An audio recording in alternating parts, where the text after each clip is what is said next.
Be di S4C Welsh, ie? Be di'r cath marwol mas yn amlaen ni? Cofiwch drwerin, neu cofiwch yr Euros. Dwi'n ond un wal goch sy'n bwysig, a dwi'n methu cael ei nocio lawr gan rhyw sais da sledgehammer. Dwi yma i ffeindio pa fath o bobl sy'n ddilyn Cymru yn yr Euros. O'r Ingleis. Oedd pobl yn cefnogi Cymru cyn 2016? Oedd rai. Brython? Brython? Brython, ie. Dyna ydy? Ie. Ti'n chwarae pêl-droed? Porn stars. Ie, dyna yw'r tîm. Oce. O'n i'n meddwl, ti'n rhywbeth beth eisiau bod pan ti'n ennill? Na. Wel, dwi'n gwybod eto. Oh, mate, that's so horny. Chi newydd sgorio i Gymru. Be'r peth cyntaf chi'n gwneud? Mynd yn borcyn a trefnu gwmpas na ti'n neud? Falle, ie, os yna tywydd y well. Pinky! Wales have just won the Euros. What are you going to do?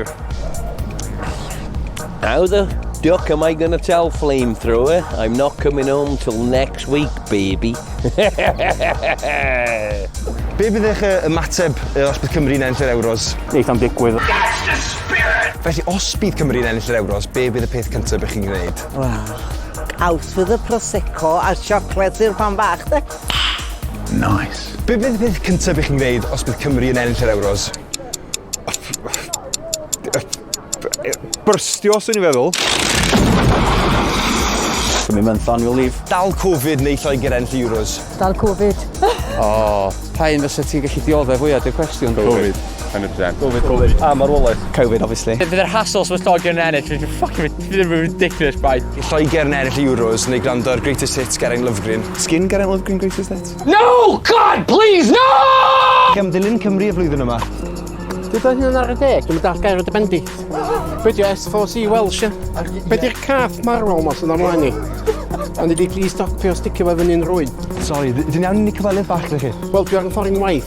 Mae di bod ni byddu'r testyn. Tîm pêl-droed Cymru. Oh, boring, sorry, that cured my sleep apnea years ago. Diolch yn fawr, ogia. I think you didn't too bad, to be fair. Last year, I was doing all right, are you? I don't understand a word you just said. Yeah, well, the same with you. How long you do, are you? Sorry, that was just a noise. Be di trydydd llinell yr anthem genedlaethol? Ladies and gentlemen, we got him. Dychmygwch bod Lloegr di ennill yr Euros, be bych chi'n neud? Bydd ddim quite champagne. Crio, blin, just, yeah, really upsetting. Os mae Lloegr yn ennill yr Euros?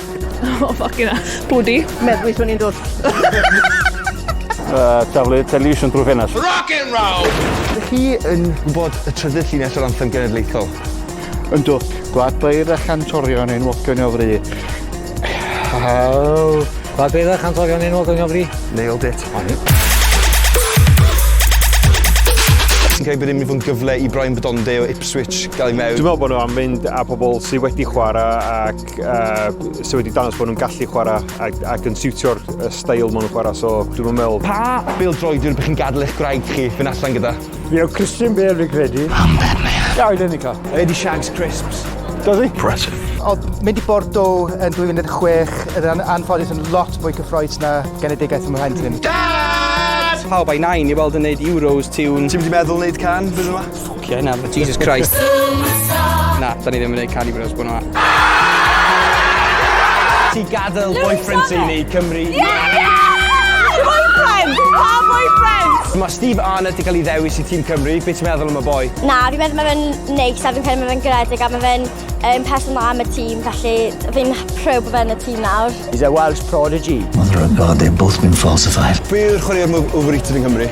Johnny Williams. Johnny Williams ddim yn overrated at all. Pa chwaraewr pêl-droed beth ti'n gael ffwcio dy fam di? Gareth Bale. Sy'n ddim yn mynd at all. Sy'n ddim yn mynd at all. Beth ti'n gadw... Sy'n mynd ffwcio fi fyd? Cymru'n yr Euros? Plastic, fel rhan fi o'r cefnogwyr ni.